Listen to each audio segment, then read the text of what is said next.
때문에 그런 세무조사에서도 그런 일이 나온 적은 없습니다. 예. 지금 정인의 재산에 대해서는 여러 가지 설들이 많습니다. 그 정인의 재산이 구체적으로 어느 정도고 큰 묶음이 있으면 묶음대로 좀 나열을 했으면 좋겠습니다. 그리고 그 재산이 어떻게 형성되었는지 정인이 좀 이 법정에서 이 심판정에서 좀 밝혀주실 수 있습니까? 저 지금 미술빌딩 갖고 있는 거는 옛날에 그 유치원을 했던 곳입니다. 30년 전에. 근데 그 유치원을 매입했을 때는 거기가 교회였습니다. 교회였었고 압구정동이 처음 개발할 때이기 때문에 그 배추밭이 많았을 때고 아파트도 막 들어올 때쯤이었기 때문에 교회가 그 네 분이 생겨가지고 부부간에 목사님하고 그래서 굉장히 싼 값에 나와서 그거를 유치원을 한 20몇 년 해가지고 그거를 지금 증축한 겁니다. 그게 이제 분당으로 이사가고 이게 이제 신도시가 생기면서 그쪽에 이제 유흥업소가 생기니까 유치원을 더 할 수가 없어서 생긴 게 그게 미승빌딩입니다. 그걸 가지고 몇백억을 재산을 형성했다는 둥, 집금화갖고 몇백억이 됐다는 둥 그런 거는 그 전후 사항을 전혀 상황하지 않는 고려하지 않은 상황입니다. 정인의 재산이 지금 가액이 어느 정도 됩니까? 채무를 뺀 순재산에 대해서 말씀을. 그건 저는 잘 모르겠습니다. 왜냐하면 그게 저희 골자가 되는 게 미승빌딩인데 그게 30년 전에 산 건데 그때는 얼마 되지도 않았던 건데 지금은 그게 시가가 올라가지고 뭐 100억, 200억 하는지는 모르지만 뭐 팔라고 안 내놨기 때문에 모르는데 지금은 한 팔면은 150억, 130억 하는 게 그게 저희 골자의 전부입니다. 그거는 네, 다른 거는 아무것도 아니에요. 그 청구인 측의 그 신문상 4-1항 그 정호성의 그 취임사 문구와 관련된 녹취록에 대해서 묻겠습니다. 정의는 아까 그 문화융성에 관해서 대통령과 본인이 얘기했다고 하는 그 녹취록에 대해서 답변을 하기를 이 부분 녹취록은 잘 기억이 나지 않는다. 다만 전후 사정이 어떻게 되었는지 그런 부분이 기억이 나지 않는데 이 부분 가지고 얘기하는 것은 적절치 않다라고 뭐 얘기한 것으로 기억이 되는데 그 관련해서 좀 묻겠습니다. 이 아까 그 문화 관련한 문화융성 관련한 그 청구인 측의 그 신문 내용에서 보면은 이 녹취 내용 이전에 벌써 이 취임사의 관련 내용에 대해서 피청구인 본인이 그 문화융성, 창조경제 그리고 국민행복이라는 이 국정지표에 대해서 그 각자의 개념이나 그런 상호간의 논리적인 연관성에 대해서 먼저 대통령이 정의를 명확하게 하고 난 이후에 그 나중에 지엽적으로 이루어지는 그런 녹취록인 것으로는 일단은 확인이 되는데 녹취록상 그렇습니다. 그 녹취록이 그 내용이 사실인지는 모르겠는데 이런 부분에 대해서 혹시 기억하고 있는 부분이 있습니까? 제가 말씀드리고 싶은 게 그겁니다. 대통령께서는 확실한 자기의 철학이 있었고 어떻게 나라를 운영한다는 그 기본 의식이 있는 분이었는데 그 녹취록의 내용은 마치 제가 무슨 문화융성을 끌고 다 나간 것 같이 했는데 그거는 전후 사정을 살펴봐야지 그거는 말이 안 된다고 생각합니다. 네, 다음으로 그 청구인 측의 그 신문상 22쪽 중에 5페이지 부분입니다. 그 정호성 비서관과 공유했던 그 이메일 계정에 대해서 물은 부분이 있습니다. 그 정인하고 정호성 비서관이 대선 과정에서 아이디와 비밀번호를 공유했던 이메일 계정을 사용한 적이 있느냐 그런 부분에 대해서 잘 기억이 안 난다고 그러셨던 것 같은데 혹시 그 이메일 계정이 ZIXI9876이라는 그 이메일 계정 혹시 기억나지 않습니까? 그 구글 메일 계정입니다. 그거는 아닌 것 같습니다. 혹시 그 당시에 이 ZIXI9876이라는 계정을 정호성 비서관과 정인 외에 다른 비서관들 그 당시에는 대선 운동 과정이기 때문에 캠프에 다른 사람들도 혹시 같이 공유했던 그런 구글 계정은 있었다는 건 혹시 아십니까? 그래서 그럴 수도 있다고 생각하는데 그때는 이춘상 보좌관이 그거를 했기 때문에 그분이 지금 돌아가셔가지고 확실히 기억. 예, 하나 또 묻겠습니다. 아까 그 입시 체육 특기자 입시 전형 관련 개선 방안 내용, 요 관련한 문건에 대해서 물어보겠습니다. 그 문화체육비서관실 행정관인 강정원의 진술에 따르면은 이 입시 개선 방안은 2016년도부터 시행될 예정이었다고 그러는데 혹시 그 부분 아는 바가 있습니까? 몇 년도에 시정된 거는 시행되는 거 그런 거는 모릅니다. 모릅니까? 관심도 없었고. 혹시 정인의 딸인 정유라가 대학에 입학했던 연도는 2015년도 아닙니까? 15년도인 것 같습니다.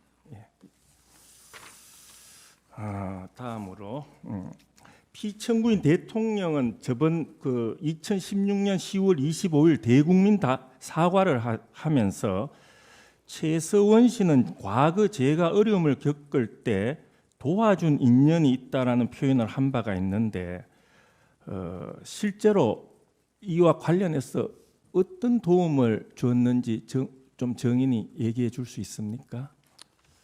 국회의원 보궐선거 나가실 때도 주변에 아무도 안 계셨고 그때도 굉장히 어려운 상황에서 나가셨기 때문에 그때도 저희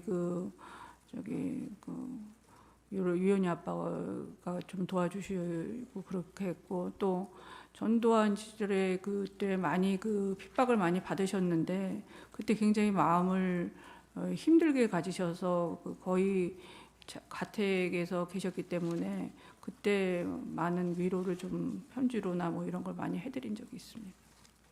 그러니까 어렵고 힘들 때 도와줘서 그 인연이 그랬고 또 제가 곁에서 떠나지 못했던 이유도 뭐 챙겨주실 분도 사실 뭐 옆에 다른 분들은 뭐 안팎에 다 계시니까 그렇지만 마땅히 없었고 또 본인이 필요한 이런 개인적인 거나 이런 거를 해주실 분이 없어서 정말 뭐라 그럴까 제 나름대로는 충신으로 남고자 이렇게 했는데 결국은 이런 오명을 쓰고 또 이렇게 무리를 일으킨 데 대해서는 정말 죄송한 마음이 듭니다.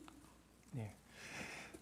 아까 정인께서는 대통령의 정책 기조가 아주 강하고 국정 철학이 분명했다라고 말씀을 하셨는데 그 내용에 대해서는 말씀하지 않았는데 이 대통령의 국정 철학에 대해서 구체적으로 정인이 알고 있는 바는 어떤 겁니까?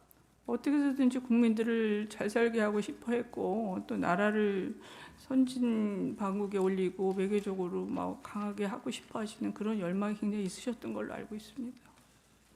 그리고 그 문건 유출과 관련해서 아까 답변한 것 중에 몇 가지 관련해서 한두 가지 물어보겠습니다. 정의는 지금 의상 관련이라든지 말씀 자료였던 자꾸 수정한 거 이런 정도는 어느 정도 기억나는 부분도 있는데 상당수 문건에 대해서는 지금 기억이 안 난다라고 지금 답변을 하고 있습니다. 혹시 정호성이 보내준 문건들 다 열어보기는 본 겁니까? 제가 다 열어보지 않습니다. 저도 바쁘니까 관심도 없고 봐달라는 그 연설문에 대한 어떤 그런 것만 보고선 저녁에 오니까 또 특히 저도 바쁘니까 그렇게만 보냈던 기억이 나지 뭐 전체적으로 뭐 검찰에서도 뭐 얘기를 하는데 저는 본 기억이 별로 없습니다. 이 두 재단에 대해서 정인이 깊숙이 관여한다는 부분은 관여했다고 하면 아마 싫어했을 것이다라는 취지로 답변을 한 것으로 기억을 합니다. 피청구인 대통령이 이 두 재단에 대해서 그렇다는 겁니까? 그러면 본인의 어떤 스타일 자체가 지인이나 측근들이 이런 본인이 관심을 갖고 추진하는 사업에 관여하는 걸 싫어하는 피청구인 자체의 스타일상 그렇다는 겁니까? 대통령의 스타일상 다른 사람들이 이렇게 나서서 이렇게 하거나 측근이 나서서 어떤 일을 도모하거나 이렇게 하는 거를 싫어하십니다. 그래서 그냥 지켜만 보라고 이렇게 보내는 게 이렇게 어떻게 하다 보니까 사람이 이렇게 엮이다 보니까 이렇게 엮이게 돼서 대통령께서도 심한 저거를 받으셨을 것 같습니다. 예, 딴 생각을 하는 것 같아 폐업을 시켰다라는 진술을 조금 전에 하셨는데 그 폐업을 시켰다는 의미란 거는 증인이 결국 본인의 지분을 정리하고 지분을 정리했다 이런 개념으로 이해해도 됩니까? 지분을 정리한 게 아니라 그거를 저는 안 했으면 좋겠다. 네. 그리고 이게 K스포츠하고 이렇게 블로케이가 계속 엮여서는 말이 많으니까 안 되겠다. 그렇게 해서 설득을 했습니다. 네, 마지막으로 하나만 묻겠습니다. 그 139-1 신문사항과 관련된 겁니다.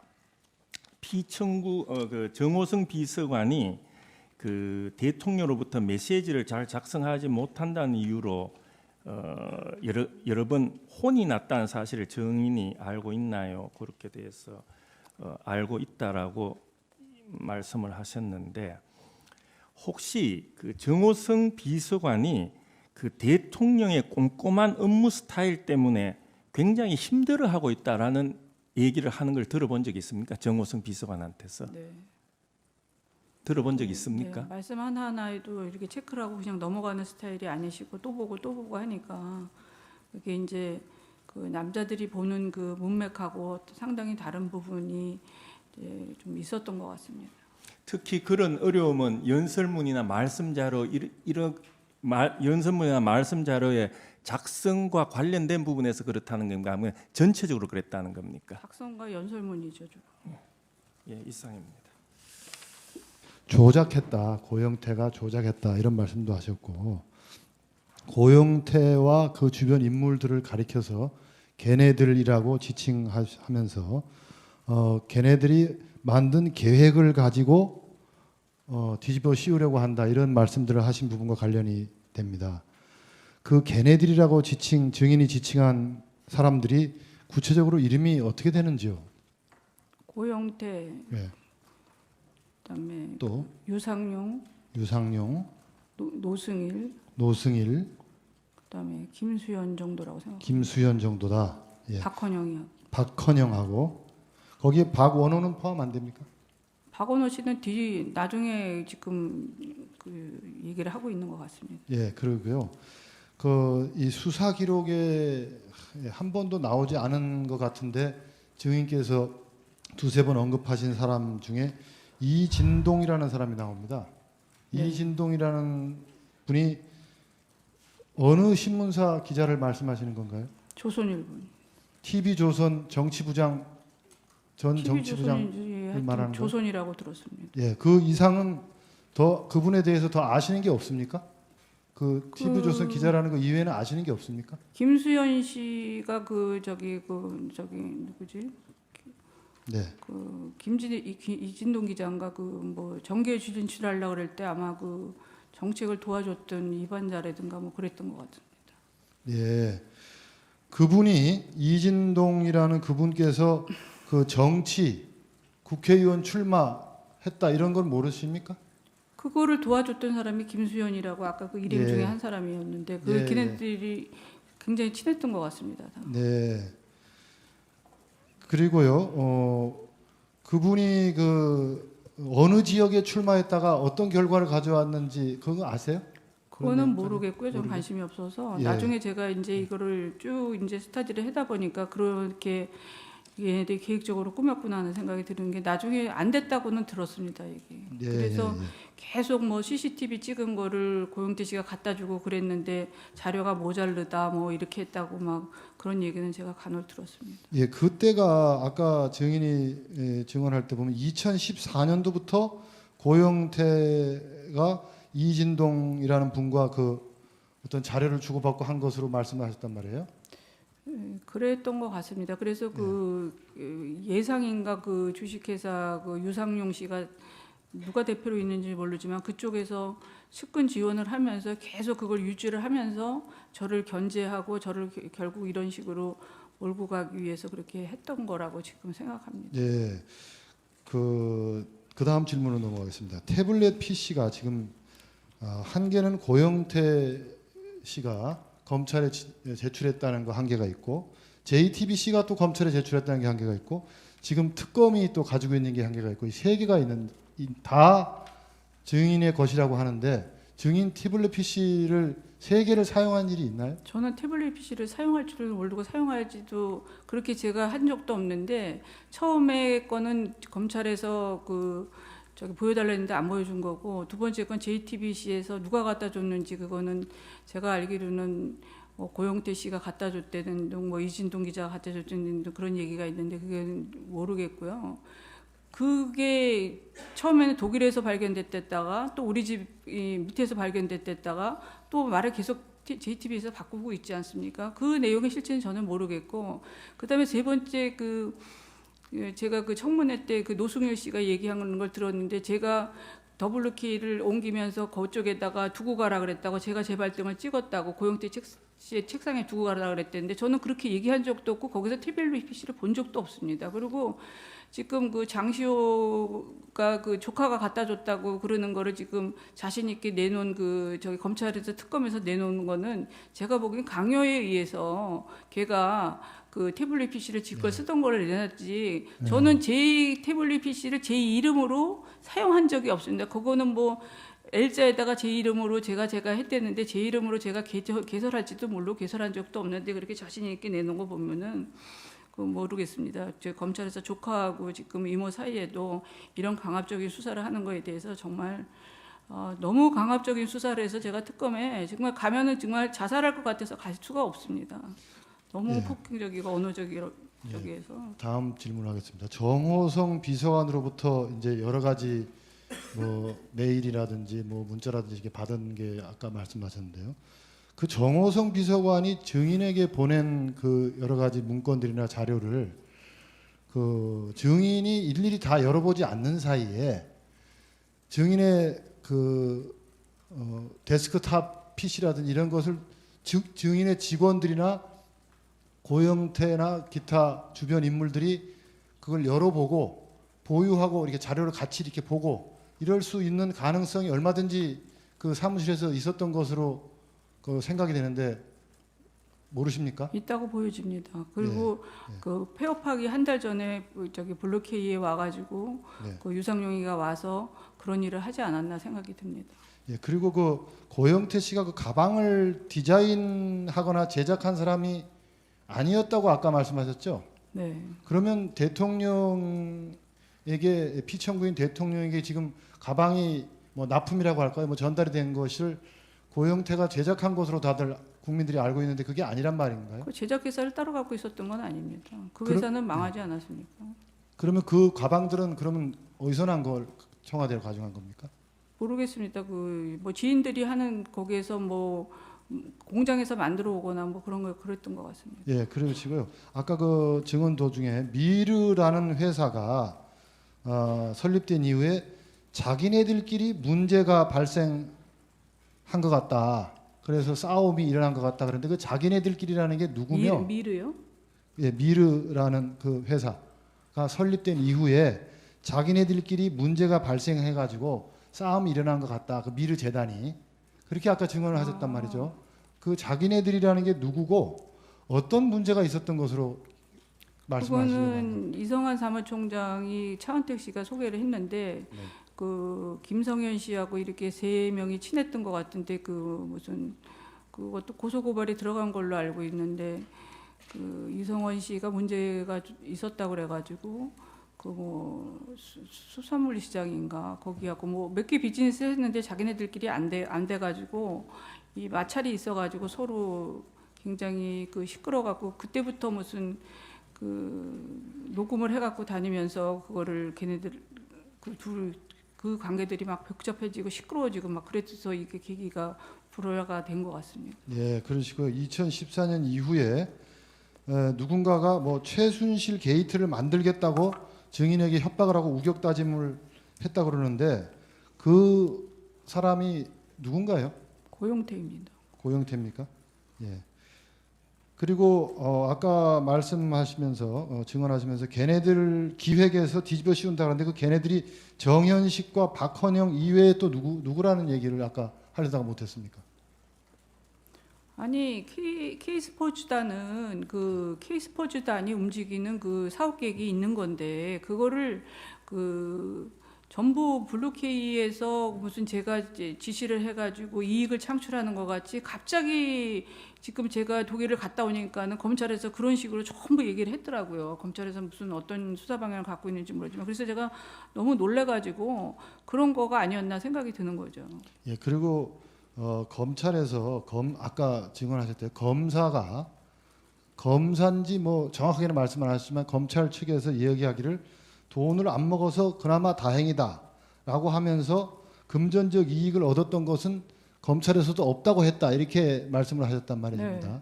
그러면은 그 이야기는 그 검찰에서 증인에 대한 계좌 추적을 압수수색 영장을 받아가지고 계좌 추적을 다 한 결과 그렇다는 말을 하던가요?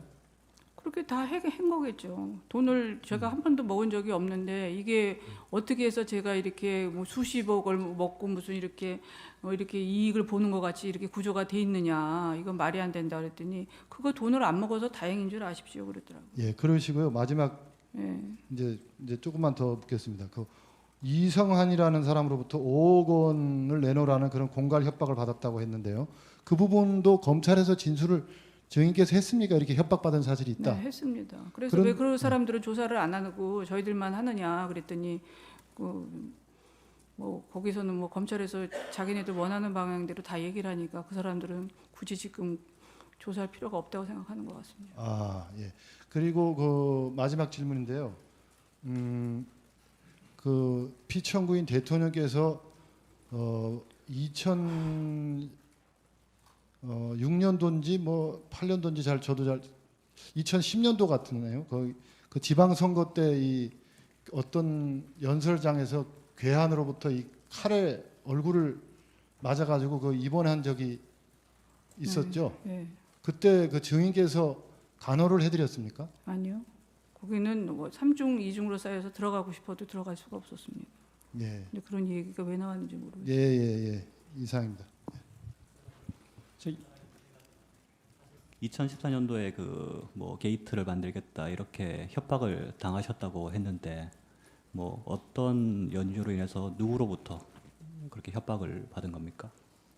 뭐 이 정권이 끝날 무렵쯤에 그 게이트를 터뜨리겠다. 자기가 알고 있는 모든 거를 그러니까 협조를 해서 도와달라. 그래서 제가 이제 그 달래가면서 도와줬는데 결국은 뭐 제가 이 그 블루케이랑 이렇게 연결돼 갖고 더 가다가는 큰 문제가 발생할 것 같아서 결국 폐업을 하고 문을 닫으니까 결국 뭐 계속 그 이진동 기자한테 그 자료는 계속 갖다 줬던 것 같습니다. 그게 2014년도에 협박받은 내용입니까? 2014년도가 아니라 14년, 15년도, 16년, 15년도나 14년도 그쯤인 것 같습니다. 2015년, 14년도 정도에 이진동 이준동 기자하고는 굉장히 가깝다고 다 얘기를 네. 하면서 네네. 그때도 뭐 자료를 갖다 줬는데 당시에 그게 협박했던 사람들이 뭐 고영태나 유상영, 노승일은 아니었던 거고요. 그러니까 유상용이가 그 저기 그 누구죠? 김수현이랑 같이 일을 했었는데 근데 저도 헷갈리는 게 그 유상용 씨가 들어와 갖고는 고영태를 흉을 막 보고선 이렇게 사이가 나쁘니까 쫓아내라 그랬다가 또 이제 자기네들이 지금 하는 거 보니까 또 같이 다 지금 그 언론에서 하는 거 보니까 같은 맥락으로 저를 공격하는 거 보니까 저를 완전히 이 헷갈리게 해가지고 독일에 있을 때도 그 의도적인 그 문자 메시지를 보니까 연합 기자 그거 문자도 저한테 계속 그걸 보내라는 거예요. 그래야지 유리한 국면으로 돌아간다고. 그래서 그것도 자기네들이 그 유상용 씨가 보내라 그래서 그거를 제가 할 수 없이 그렇게 보낸 건데 그거를 뭐 제가 그거를 유도적으로 그렇게 했다는 또 이렇게 나오니까 기가 막혀가지고 어디에서 진실이 있는지 누가 진짜 사람인지 믿기가 어려울 정도입니다 지금. 그 증인은 그 고영태 씨 친구 유상영을 언제 어떻게 알게 됐습니까? 그러니까 블루케이 그 폐업하기 한 달 전에 저기 데리고 와가지고 저기 준비하는데 뭐 일을 시켜보겠다고 그래가지고 폐업하는데 그래서 알게 된 건데 저한테는 지금 측근이라고 나오는데 절대 측근도 아니고 알지도 못합니다. 잘. 그 유상영 씨는 그 강남에 그 주식회사 예상이라고 별도 회사를 차려놓고 네. 뭐 따로 활동을 했었고 아마 고영태 씨도 뭐 거기에 약간 관여가 된 것 같은데 그런 내용은 전혀 모르시나요? 그거를 계속 그 같이 그 김수현 씨랑 계속 거기서 했었는 것 같아요. 그랬는데 저는 몰랐는데 계속 그 회사를 이제 이어가면서 자기네들이 그쪽에서 회사를 해갖고선 자기네가 뭔가 도모해서 자기네들끼리의 그 어떤 완성된 뭐를 해보려고 그러다가 이제 계획이 실패를 하지 않았나 싶어요. 아까 그 증인 말씀하실 때 그 고영태 씨는 뭐 기초적인 워드 작업도 전혀 못하는 컴맹이라는 취지로 말씀하셨죠. 네.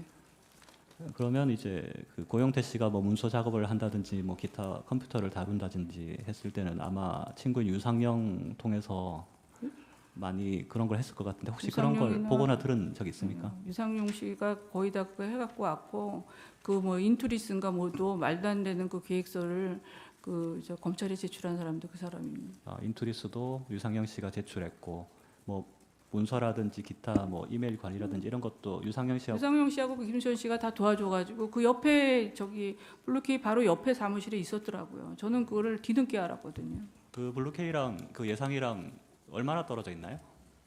네? 거리가 사무실 위치. 얼마 안 떨어져 있는 데 있었습니다. 한 5분인가 10분 거리에 있었는데 한 저는 5분, 그것도 10분 거리요? 몰랐습니다.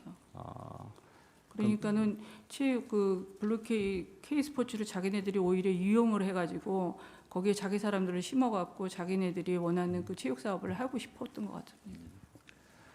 증인 그 청문회 때 그 고영태 씨하고 뭐 집 문제, 돈 문제로 뭐 싸웠다고 얘기했는데 그건 언제 그 왜 싸우신 건가요? 아니 돈을 자꾸 저기 임차를 해달라 그러니까 저한테 감정이 안 좋은 게 확확 그 저기 사업 자금하고 이런 거를 밀어줘야 되는데 이제 뭐 대통령 측근인 줄 아는데 그것도 안 해주고 하니까 감정이 쌓이면서 자기네들이 이제 뭔가 회사를 좀 차려보려고 했던 것 같습니다. 그 고영태 씨가 그 증인한테 뭐 돈이라든지 제반 여러 가지를 자주 요구를 하는 편이었나요? 몇 번 저기 보니까 임차해 사업 준 적이 자금도 좀 대준 있었습니다. 것 같고 한데 예, 예. 한 몇 번 정도 그렇게 대줬는지 기억이 나십니까? 뭐 신용불량자여 있어가지고 뭐 카드나 뭐 이런 거 절대 쓰지 못하는 그게 돼가지고 그때 저희 그 변호사님을 소개를 한번 해가고 그거를 한번 대여해 준 적이 있습니다. 아, 고영태 씨가 신용불량자여서 뭐 본인 명의로 뭐 대표이사로 취임하든지 이런 것도 안 되고 그렇게 해서 네. 아마 뭐 다른 측근들을 세우고 그리고 뭐 돈도 없기 때문에 증인이 돈도 빌려주고 뭐 이런 네, 관계였던 네. 건가요?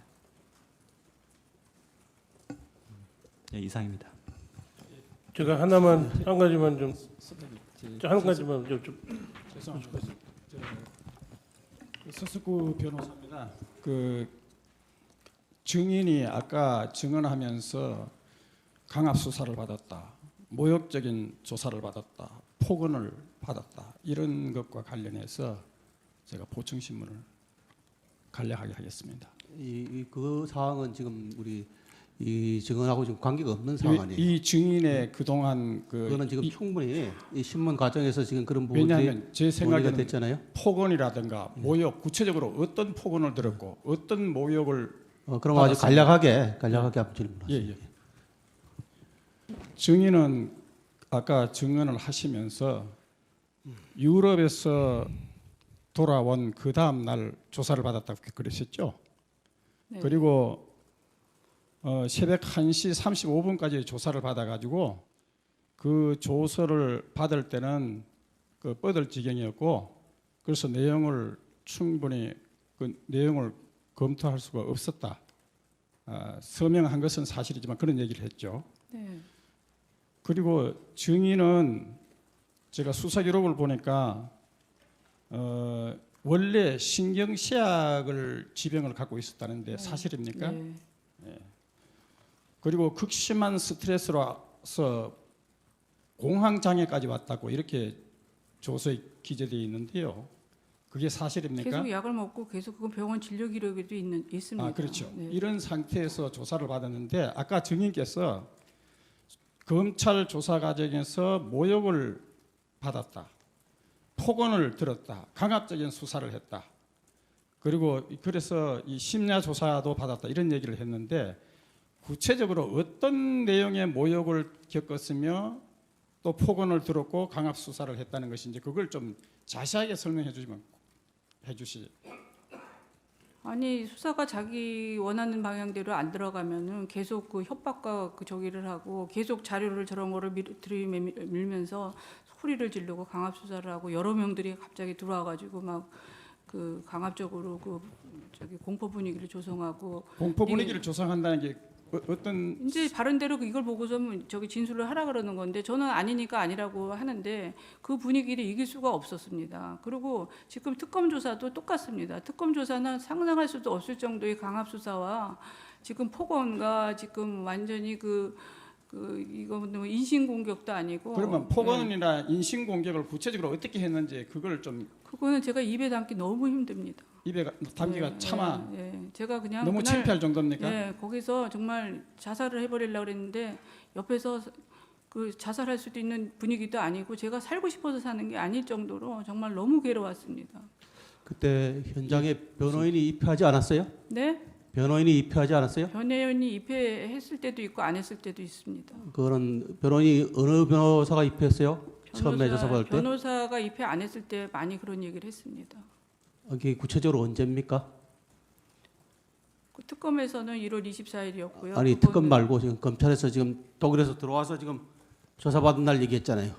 그거는 날짜는 기억이 안 나는데 들어와서 계속 그랬습니다. 한 일주일 정도.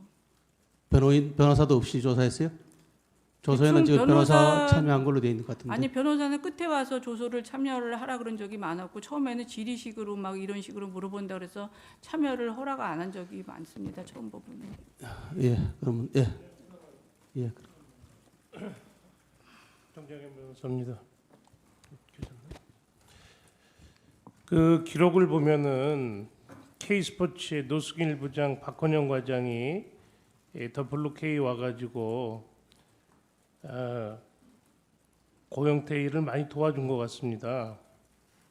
근데 그 사람들이 고영태 일을 많이 도와줬는데 고영태가 뭐 그 사람들한테 뭐 돈을 준다든가 아니 증인이나 고영태가 뭐 그 노승일이나 박헌영한테 어떤 일에 대한 대가를 지급했거나 하기로 한 것이 혹시 있었는지 만약에 그 사람들이 돈을 준 게 없다면 그 노승일이나 박헌영은 뭘 기대를 하고 그렇게 고영태를 도와주었다고 생각이 드십니까? 그러니까는 자기네들이 선후배가 아니고 또 친구니까 그렇게 해서 체육재단을 한번 활용을 해서 예상이나 이런 걸 통해서 자기네들이 원하는 방향의 일을 도모하고 저는 배제시키려고 그랬던 것 같습니다. 증인이 뭐 무슨 돈을 주겠다, 월급을 주겠다 이런 저는 얘기는 그런 얘기 한 적은 적 전혀 없습니다. 없죠. 예. 그럼 정의적 혹시 만드신 분 있어요? 문사식 변호사 한번 좀 몇 가지 좀 예. 들어가겠습니다. 예, 간단하게 한번 해주시죠. 예. 지금 시간이 많이 돼서 재판장님 괜찮으시다면 재판관님들 질문을 먼저 좀 아니 지금 있으시면 다 하시고, 하시고. 네, 네. 마무리를 우리 재판부에서 할 테니까. 네, 알겠습니다. 하세요. 네. 그럼 저희들 몇 사람이 같이 질문하는 예. 증인. 네. 아까 피청구인 대리인께서 혹시 사무실에 있는 직원들이 데스크탑을 이용해서 정우성이 증인에게 보낸 이메일을 봤을 가능성도 있지 않느냐라고 물어보니까 증인이 뭐 그럴 가능성도 있다라고 이야기를 했는데 실제 그런 가능성이 있어요? 가능성이 있습니다. 아니 보통 이메일을 통해서 그 문서들을 공유를 하는데 그 이메일을 보려면 비밀번호나 아이디를 알아야 될 거 아닙니까? 그러면 다른 직원들한테 그 이메일이나 아이디를 알려준 거예요? 아니 비밀번호나 아이디를 알려준 거예요? 아니 그거를 막 켜놓은 상태일 수도 있고 뭐 그런 가능성이 있다는 거지 그 방법까지는 전 모르겠습니다. 아니 그러면 그건 물어볼게요. 그럼 직원들한테 비밀번호나 아이디 알려준 사실 있어요, 없어요? 뭐 있는 것도 있고 없는 것도 있습니다. 아 있는 것도 있다고요? 정우성 비서관하고 그 메일은 없습니다. 그러면 증인이 이메일을 켜가지고 볼 수 있는 상태를 만들지 않는 한은 다른 사람들이 보지 못할 거 아닙니까? 그렇죠. 켜놓은 상태도 있었으니까요. 그러면 증인 그렇게 정호성 비서관으로부터 받았던 문서들을 다른 사람들이 쉽게 볼 수 있도록 항상 그러고 다녔어요? 아니요. 그럼 그런 거 본 적 있어요, 없어요? 그럼 다른 직원들이 그거를 보는 걸 본 적 있나요, 없나요? 그거는 모르겠습니다. 그럼 본 적 없다는 거죠?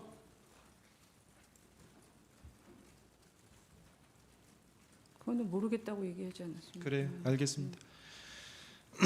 증인은 뭐 고영태, 뭐 유상영, 그다음에 뭐 박헌영, 노승일 이런 사람들이 기획해서 증인을 모함하고 있는 것으로 보인다라는 취지로 지금 주장하고 있는 거죠.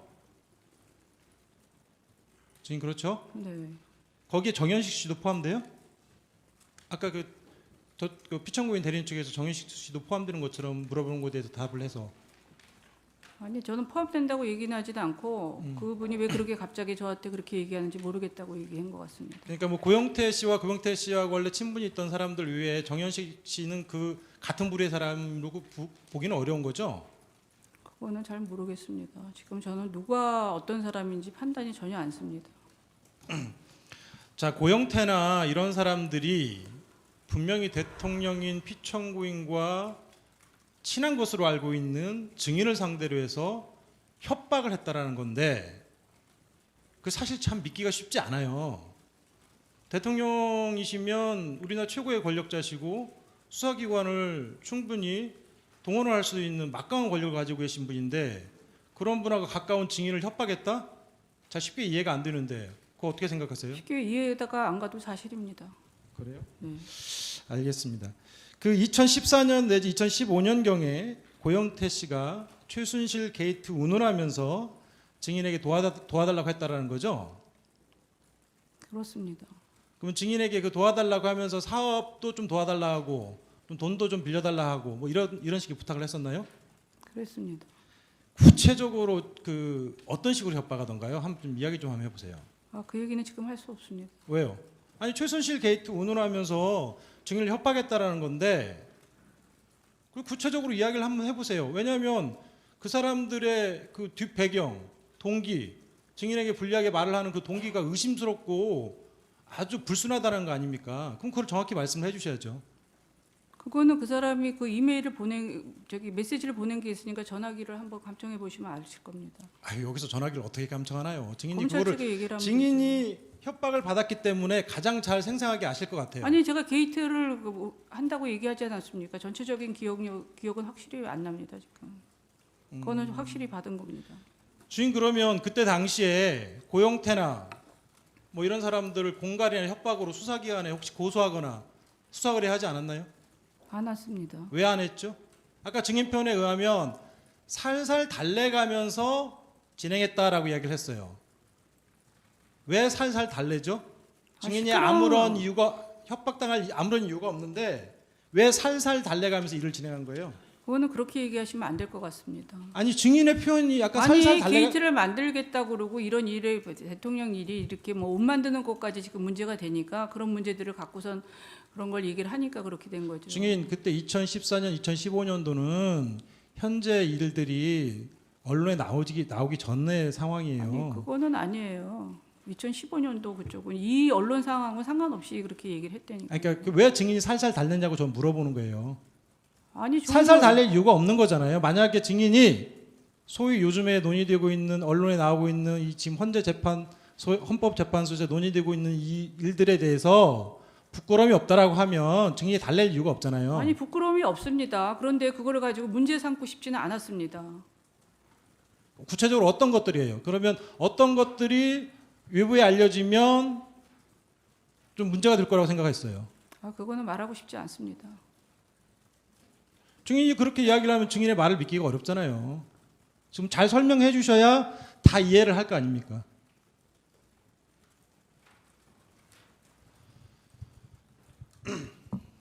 아까 제가 설명을 드렸습니다. 저쪽에. 증인 혹시 피청구인한테 뭐 기치료 아줌마나 주사 아주머니 소개시켜 준 적 있으세요? 없습니다. 없어요? 증인의 변호인 이경재 변호사만 해도 그 주사 아주머니 소개시켜 줬다라고 이야기를 한 적이 있는데요. 없습니다. 그러면 증인의 변호인께서 증인과 달리 확인 안 하고 언론에 발표한 건가요? 확인 안 하고 얘기하신 것 같습니다. 전 그 언론 보도 그래요? 못 봤습니다. 알겠습니다. 증인 정호성 비서관하고 그 문서를 공유했던 메일 그 비밀번호하고 아이디 언제부터 공유하기 그 시작했나요? 얘기는 이제 그만 증언하겠습니다. 좀 많이 했습니다. 언제부터 하셨어요 그거를? 그거는 아까도 얘기했습니다. 아까 저 제대로 못 들었어요. 아 그러니까 그 얘기는 이제 제대로 말씀 안 하신 것 공유하겠습니다. 같은데. 언제부터 공유했는지 그것 좀 시기 좀 이야기하실 수 없나요? 네, 지금 기억이 잘 안 납니다.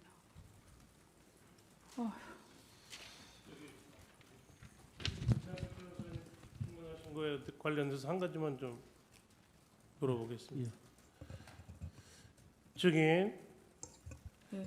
그 노승일 부장이 그 청문회 때 얘기를 한 게 있는데 그때 무슨 얘기를 했냐면은 노승일 자기가 그 증인의 컴퓨터에 들어가지고 파일을 하나 다운받은 게 있대요.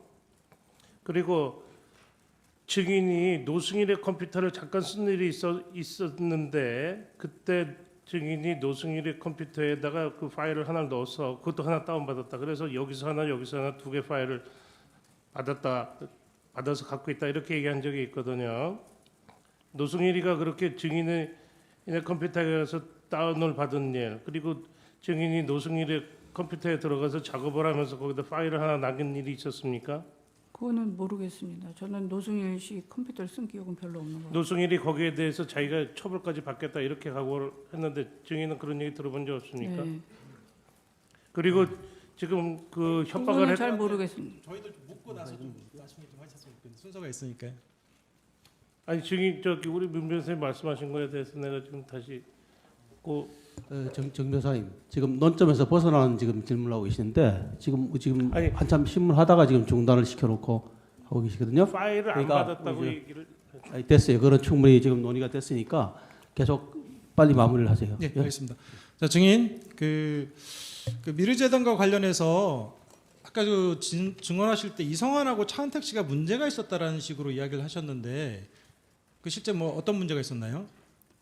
그거는 나중에 다 밝혀질 것입니다. 이것도 하나의 이거를 헌법재판소에서 밝히는 과정이에요. 네, 너무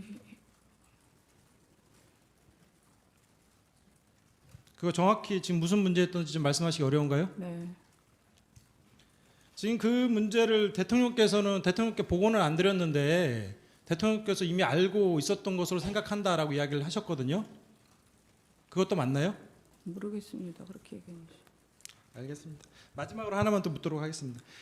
증인 오늘 그 특검에서 이재용 삼성전자 부회장을 대해서 구속영장을 청구한 거 혹시 알고 계시나요? 모르고 있습니다. 그 특검 조사와 관련해서 그 언론지상에 나오는 거는 그 이재용 부회장의 경우 2015년 7월 25일 경에 대통령과 면담을 할 때 대통령께서 약 20여 분간 왜 승마와 관련돼서 지원이 제대로 진행되지 않느냐 강하게 질책을 해서 그 직후에 삼성의 박상진 사장이 독일에 건너가 코어 스포츠와 200 몇십억대 용역계약 약정을 하고 그리고 실제 그 이후에 약 10개월에 걸쳐서 약 70억 정도에 넘는 돈을 그 실제 용역대금 내지는 말값으로 보내줬다고 하거든요. 혹시 그 내용 들어본 적 있어요? 무슨 내용이에요? 방금 말씀드린 거. 내용 들어본 적 없습니다. 그리고 270억이라는 거는 그 가상 금액이지 그 사람들이 집행할 저 의지도 없다고 아까 말씀드렸지 아니요. 않습니까? 그러니까 뭐 이렇게 계약서 내용을 말씀드리는 거예요. 그리고 근데 그러면서 자기들은 대통령이 강하게 압박해가지고 어쩔 수 없이 한 자기들 이거 삼성 측의 주장입니다. 강하게 압박해가지고 어쩔 수 없이 한 공갈의 피해자다. 뭐 이런 취지로 주장하거든요. 그거에 대해서 어떻게 생각하세요? 그거는 모르겠습니다. 그 사람들의 주장이니까. 그러면 피해자 아니면은 사전에 그 대통령하고 피청구인하고 삼성 측하고 어느 정도 논의가 돼가지고 진행이 됐다는 건가요? 그렇게 물어보시는 건 아닌 것 같습니다. 아니 그거에 대해서 대답을 하시면 돼요. 제 질문 취지에 대해서 또 뭐라고 하지 마시고 대답하시면 돼요. 질문 취지를 잘 모르겠습니다. 무슨 얘기인지. 아니 그 삼성 측에서는 마치 공갈의 피해자처럼 이야기를 해요. 근데 그분들이 얘기한 걸 제가 뭐라고 얘기를 할 수가 있습니까? 잘 모른다? 네. 예, 알겠습니다. 이상입니다.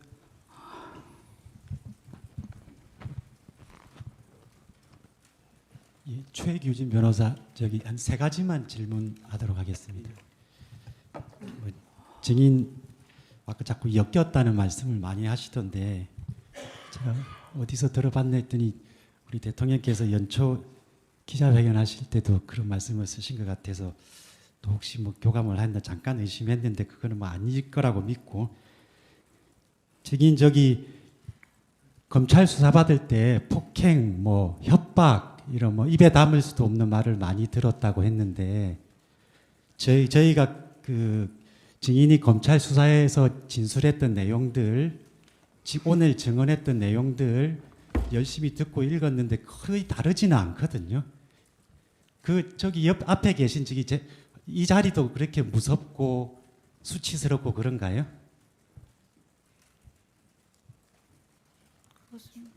뭐 대답 안 하셔도 상관없습니다. 예. 그다음에 저기 의상실 그 신사동에 있는 의상실에 대해서 하나 여쭤보겠습니다. 그 신사동 의상실은 증인이 운영한 게 아니라고 그러셨나요? 더 이상 답변을 안 하겠습니다. 고영태 씨가 운영을 했다고 진술하셨나요? 그건 어느 의사실인지 잘 모르겠습니다. 뭐 진술 거부한다고 제가 받아들이고 하나만 더 자꾸 확인하지 마시죠. 예, 하나만 새로운 걸 물어보시죠. 예. 그 증인은 그 KD 코퍼레이션과 관련해서 KD 코퍼레이션 회사를 그 피청구인에게 소개할 때 이 회사가 뭐 괜찮은 회사다라고 생각했고 그 이유 중에 하나가 기아 자동차에도 납품하고 있는 걸로 알기 때문에 괜찮은 회사라고 생각을 하셨다고 하셨죠. 그건 아까 답변을 다 했습니다. 예. 그래서 제가 이제 질문을 드리는데 증인이 말씀하셨던 게 피청구인에게 대기업들이 자기들과 관련이 있는 회사만 납품을 하도록 하고 있고 기술력이 매우 좋은 기업이 기술력이 사장될 것 같아 안타까워서 소개했다고 하는데 기아 자동차가 대기업이 아닌가요? 아까 그건 대답을 다 한 걸로 알고 있습니다. 예, 그럼 몇 가지 조금 추가적으로 저하고 그 이영구 변호사님 지금 질문하는 내용이 새로운 내용이 없이 네. 아까 했던 내용을 반복해서 네. 자꾸 질문하고 추궁하는 것밖에 안 돼 보이는데 이거는 이제 탄핵하는 내용이 몇 개 있습니다. 그럼 중요한 것만 네. 줄여서 하세요. 네? 네. 그 KD 코퍼레이션 관련해서 그 문하경 씨로부터 뭐 샤넬 백이나 명절에 선물을 오갔지만 4천만 원 금원을 받은 적은 없다라고 말씀하셨죠. 그 KD 코퍼레이션에 대해서는 더 이상 얘기하고 싶지 않습니다. 아까 다 말씀드린 걸로 알고 있습니다. 저도 그러면 오늘 너무 힘이 듭니다. 그러면 문하경 씨가 검찰에서 그렇게 진술하셨는데 문하경 씨도 그러면 검찰에서 무슨 압박을 받아서 그렇게 진술했다고? 그거는 모르겠습니다. 증인한테 직접적으로 좀 물어보세요. 문하경 씨가 어떻게 했는지를 증인이 어떻게 알겠습니까? 네. 네. 확인하지 마시고요. 네. 확실한 걸 좀 물어보세요. 네, 알겠습니다. 그 플레이그라운드에서 70% 차명 주주를 가지고 있다고 했는데 그 정도면 플레이그라운드의 소유주라고 봐야 되지 않습니까? 그것도 아까 말씀드렸습니다.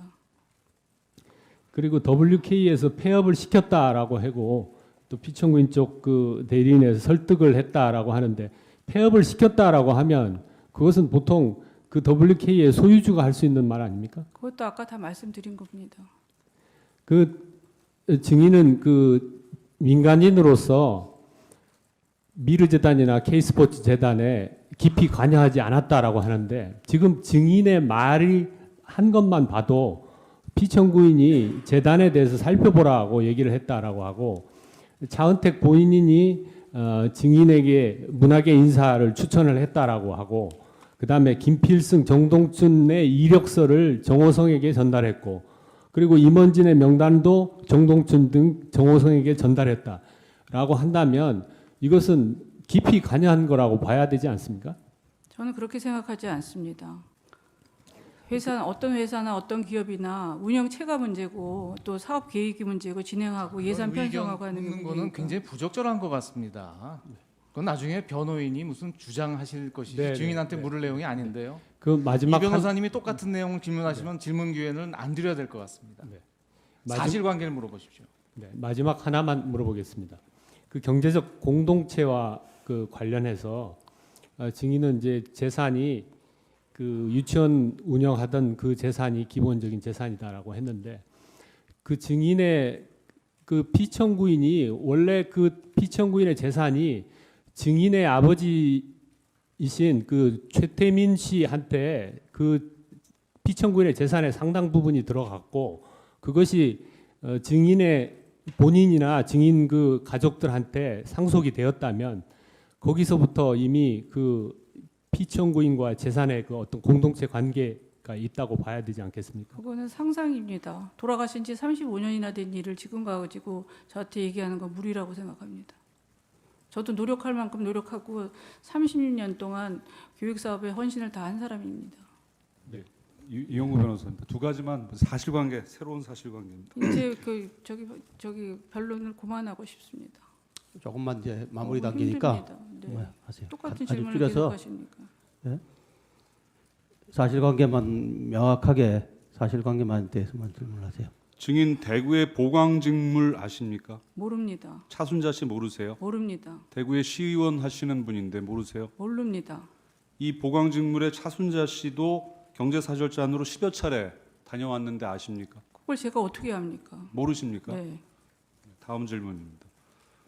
그 SK에 80억 원의 해외 전지 훈련을 요청을 할 때 박헌영 등이 그 80억을 국내 뭐 WK로 달라고 했던 것이 아니라 독일 비덱스포츠로 보내달라라고 요청한 거 아십니까? 그거는 기획 단계에 불과했고 그건 이루어지지도 않고 되지도 않았습니다. 그거에 대해서만 얘기를 해보세요. 그러니까 증인과 무관하다면은 왜 돈을 독일로 보내달라라고 그거는 하는 거냐? 독일로 보내달라고 그런 적 없습니다. 아까 얘기하지 않았습니까? 증인은 무관하다? 네. 마치겠습니다. 예. 그럼 우리 이제 재판부에서 질문을 드리도록 하겠습니다. 예. 예, 증인 건강도 안 좋은데 장시간 고생하시네요. 가급적 축약해서 한두 몇 가지만 좀 묻겠습니다. 지금 그 재단 관련돼서 자꾸 질문들이 왔다 갔다 했습니다. 그 K스포츠 같으면은 이제 정동춘 2대 이사장 그리고 김필승 이사 이분들을 이제 뭐 아까 서상욱 씨나 이런 분들로부터 추천받아서 이력서를 그 정호성 비서관한테 전달했다 이렇게 말씀하셨죠? 네.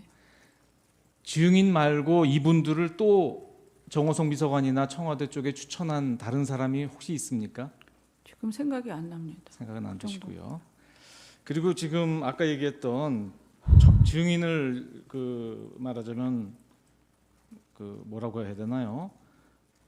협박도 했다라고 하는 고영태 등 여러 사람을 쭉 말씀하셨죠. 네. 이분들이 대개 지금 K스포츠에서 관여하고 있는 분들입니다. 그렇죠? 네.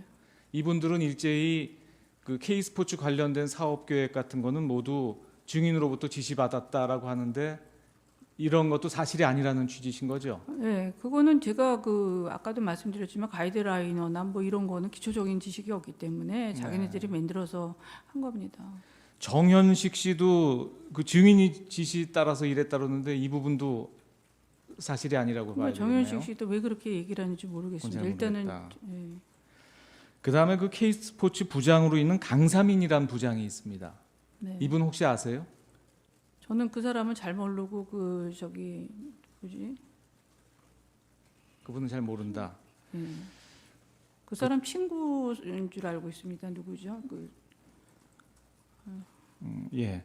그리고 저 증인님 이제 몸이 안 좋으셔서 예전에 그 왕십리에 가서 이영일 씨란 분한테서 기치료 받고 하신 일 기억나십니까? 네, 그분 아드님이 이철용 씨 아닌가요? 네 맞습니다.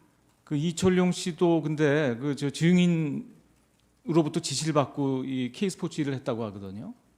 이분도 그러면 저 고영태 씨 측에 지금 포섭이 되어 있는 건가요? 그거는 고영태 씨 소속이 아닙니다. 거긴 아닌데. 네. 근데 왜 그분은 그런 얘기를 하죠?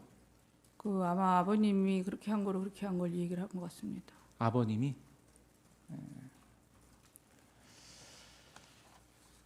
미르재단의 그 이성한 사무총장이나 이한선 상임이사 이런 분들도 증인이 추천한 분들입니까? 아닙니다. 저는 잘 모르는 사람. 잘 모르는 분들입니까? 이분들도 그 증인이 미르의 회장 역할을 했다 뭐 이런 얘기를 하거든요. 역시 이분들도 모함을 하고 있는 건가요? 모험을 하는 게 아니라 말을 그렇게 바꾸고 있는 거죠. 차은택 씨 편을 들어주는 것 같습니다. 아, 차은택이 아는 사람들이니까 차은택 네. 편을 들어서 지금 사실과 다른 얘기를 하고 있다. 말을 저한테 미루는 것 같습니다. 네. 차은택 씨가 왜 증인에 대해서 불리한 얘기를 하게 할까요? 차은택 씨도 자기가 구속된 상태니까 자기 살 길을 찾는 것 같습니다.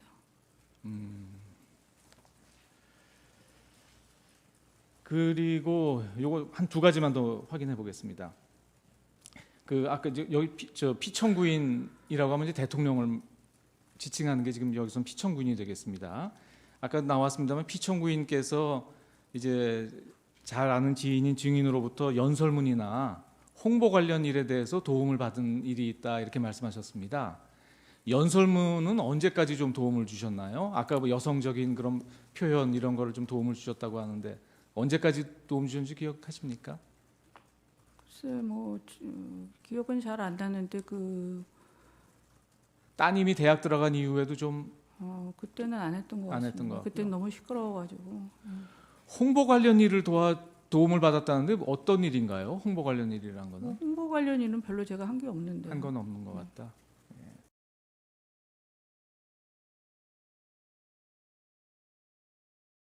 여러 대 사용한 게 아니라 저는 네. 제 전화번호를 하나 갖고 있는데 너무 제 전화번호를 많이 알아갖고 전화를 해갖고 전화를 잘 안 쓰고 차명폰을 직원 거를 썼습니다.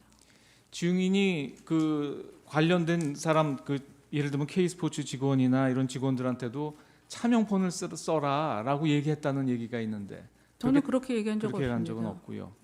그 다음에 또 어디 관련된 사람들 자료 증언이나 아니면 저 증인하고 오갔다는 이런 메시지 같은 걸 보면 어떤 얘기가 나오냐면 증인한테 문자 메시지를 보내면 메시지를 보내지 마라. 나한테 직접 전화를 해라. 라고 얘기를 했다는 말이 나오고요. 또 어떤 분은 문자를 보내면서 이거 메시지를 보내서 죄송합니다. 지금 전화 통화가 안 돼서 메시지를 보냅니다. 이런 메시지를 보낸 자료가 수사 기록에 좀 나오는 게 있거든요. 그렇게 좀 문자 메시지 보내는 것을 피하게 하고 직접 통화를 하도록 이렇게 직원들한테 이야기한 사실이 좀 있습니까? 아니 저는 통화나 메시지나 이런 걸 받는 걸 별로 좋아하지를 않습니다. 저가 그런 거를 대체적으로 좋아하지를 않기 때문에 직원들도 별로 안 하기 때문에 그러는 취지로 얘기했을 겁니다. 제가 간단히 여쭤보겠습니다. 힘드시겠지만 아시는 데까지 답변해 주시기 바랍니다. 그 증인은 청와대에 아까 출입을 하셨다고 하셨죠? 네. 언제까지 하셨습니까? 최근에 가장 지금으로부터 가까운 때는 언제입니까? 기억이 잘 안 납니다. 주로 어떤 요일에 가셨습니까? 아마도 저희가 이제 공무원이다 보니까 주중에는 가시기 어려우셨을 것 같고 주말에 가셨지 않나 싶은데요. 그거는 뭐 주중에 간 것도 있고 주말에 간 것도 있는데 기억이 잘 안 납니다. 한 달에 한 몇 번 정도 가셨습니까? 몇 번 정도 안 갔습니다. 그럼 가실 때는 어떤 차를 타고 가셨습니까? 그냥 차를 타고 갔습니다. 증인의 차입니까? 아니면은 다른 사람의 차입니까? 다른 사람. 다른 사람 누구입니까? 뭐 그때마다 바뀌어서 잘 모르겠습니다. 그럼 기억나시는 대로 뭐 한두 분이라도 말씀해 주십시오. 기억이 안 납니다. 이름이. 그다음에 그 아까 증인이 청구인 대리인께서 신문하실 때 캄플라테 씨를 모른다고 하셨죠? 갑자기 물어봐서 모른다고 그랬습니다. 근데 이제 피청구인 대리인께서 신문하실 때는 캄플라테 씨로부터 지분을 인수하셨다고 이렇게 하신 것 같은데 아시기는 아시나요? 네. 그다음에 김필승 씨와 아까 정동춘 씨인가요? 그분들 면접을 얘기하시려고 하다가 말을 중단을 하셨거든요. K스포츠 재단에서. 아니, 면접이라기보다는 일단은 대면은 하셨습니까? 네, 한번 대면한 적 있습니다. 대면해서 이 채용에 관한 얘기를 나눈 적은 있습니까? 아니 일단은 서류가 올라간 다음에 됐다고 그랬을 때 본 적이 있습니다. 그다음에 그 증인이 아까 이제 미르 재단이 설립되고 난 뒤에 그 피청구인께서 잘 돌아가는지 한번 살펴봐 달라 이렇게 말씀을 하셔서 이렇게 조금 살펴보셨다고 하셨죠? 네. 그러면은 아까 증인이 민간인인 것을 계속 강조를 하셨거든요. 그러면은 이 재단에 대해서 관장 부서도 있을 테이고 이사회도 있을 테인데 굳이 민간인인 증인에 대해서 피청구인께서 살펴봐 달라고 하신 이유가 뭡니까? 그거는 그런 의미가 아니라 그냥 그렇게 만드니까 이제 보라시는 얘기지 제가 직접 들어가서 이사회에 관여하거나 뭐 이렇게 보라는 얘기는 아니었습니다. 보라는 것이 그럼 바깥에서 어떤 식으로 본다는 얘기인가요? 그냥 뭐 잘 돌아가는지 보라는 거죠. 그 어떤 의미까지는 뭐 정확하게 설명드리기 좀 어렵습니다. 그러니까 잘 돌아간다는 의미는 아까 이제 제가 여쭤보고 싶은 게 이제 이성환 씨와 차은택 씨가 다툼이 일어났다고 했지 않습니까? 네. 그 부분도 증인이 그러면 살펴봐야 될 부분이라서 만약에 잘 돌아가는지 살펴보라 하셨다면 그 부분을 얘기를 드렸어야 될 것 같은데요. 그 부분을 그거는 아니었습니다. 그거는 뭐 한참 위에 터진 일이니까. 시간이 없으니까 제가 저기 한 가지 여쭤보고 보겠습니다. 그 정호성 씨와 증인이 이제 문자를 주고 받으시기도 하시고 메일로 공유를 하시기도 하시지 않습니까? 그다음에 정호성 씨가 문자를 메일을 밤늦게 안 보낼 때는 증인이 언제 보냈느냐, 빨리 보내달라 이렇게 문자를 보낸 적도 있으시죠? 네. 그건데 왜 그랬습니까? 증인이 굳이 그 서류를 받아봐야 될 필요가 있었습니까? 아니요, 보낸다 그랬으니까. 안 그러면 제가 이제 잠을 못 자니까. 왜 증인이 그걸 꼭 봐야지만 하루 일과를 마무리할 수가 있나요? 아니 그 꼭 정호성 비서관은 또 자기가 해야 되는 거 꼭 챙기는 정확한 스타일이니까. 그다음에 그 문자 내용을 보면 이런 게 있습니다. 선생님 정호성 비서관이 아마 증인을 선생님이라 칭한 것 같아요. 선생님 VIP께서 선생님 컨펌 받았는지 물어보셔서 아직 컨펌은 못 받았다고 말씀드렸는데 빨리 컨펌 받으라고 확인하십니다. 이런 문자를 보낸 적이 있는데 증인은 받은 기억이 있습니까? 그 기억은 안 납니다. 문자가 갔으니까 갔겠죠. 네. 그러면 이런 증인이 받은 서류 중에 증인이 확정을 해야 되거나 이 말대로 컨펌을 해야 될 그런 내용이 어떤 내용입니까? 그 주로 연설문 그런 겁니다. 연설문은 컨펌까지는 아니지 않을까요? 그래도 그 다음 날 하니까 서로 꼼꼼하신 분들이니까 그렇게 했을 겁니다. 네, 하시죠. 아까 청와대에 더러 이렇게 왕래를 했다고 하셨죠. 그런데 그 청와대 들어가서 식사는 하셨습니까? 안 했습니다. 근데 조리장이었던 분 얘기에 의하면은 그 피청구인 이영선 증인 정호성 등 이런 사람들 순서로 각기 식사를 했다고 합니다.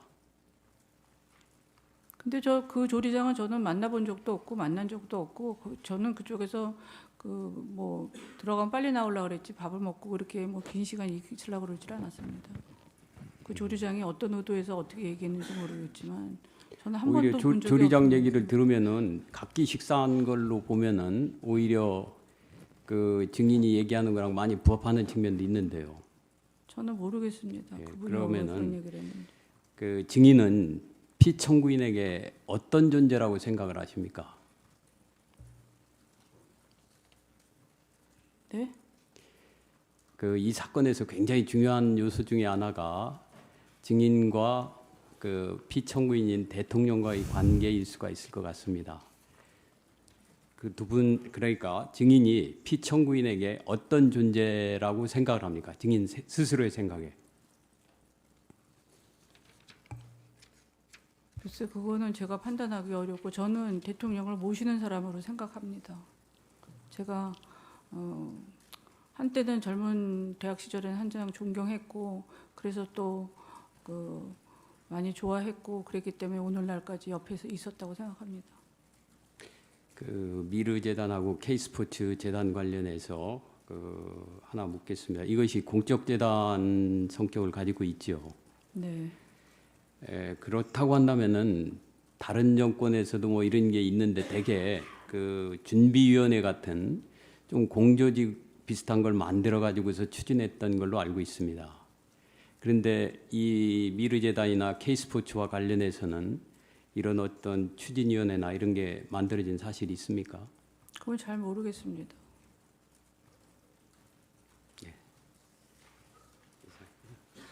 예, 하시죠. 증인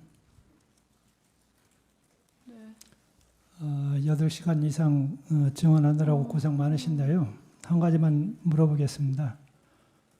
고영태 씨한테 태블릿 PC 한 대 선물한 적 있습니까? 선물한 적 없습니다. 없습니까? 아니 제가 왜 묻느냐면은 국회 국정조사에서 고영태 씨가 나와서 증언하면서 증인한테서 태블릿 PC 한 대를 받았다고 그랬거든요. 기억이 잘 없습니다. 기억이 없어요? 네. 알겠습니다. 했습니까? 우리 최소원 증인 지금 건강이 안 좋다고 그러셨죠? 예? 네. 그 원래 그랬습니까? 아니면 이번에 그 수사를 받으면서 그래 됐습니까? 원래 우울증으로 한 2, 3년 다리를 못 써갖고 움직이질 못하고 병원에 2년 동안 입원해 있었고 공황장애가 심해서 비행기 타고 이럴 때도 약을 복용하지 않으면 못합니다. 지금도 구치소에서 계속 약을 먹지 않으면 막 이렇게 심장이 뛰고 잠을 잘 수가 없고 막 그 폐쇄공포증 같은 게 와서 아까도 그래서 작가 양해를 약을 먹은 겁니다. 그 신경쇠약하고 공황장애 이런 거 관련된 약입니까? 네. 예. 그러면 여기 지금 교도소 들어오기 전에 또 치료를 계속 받았어요? 네. 예. 계속 약을 먹고 있고 지금 약을 계속 늘리고 있는 상태입니다. 힘이 들어서. 예. 수고 많으셨습니다. 그럼 이상으로 최소원 증인에 대한 신문을 마치겠습니다. 증인 수고 많으셨습니다.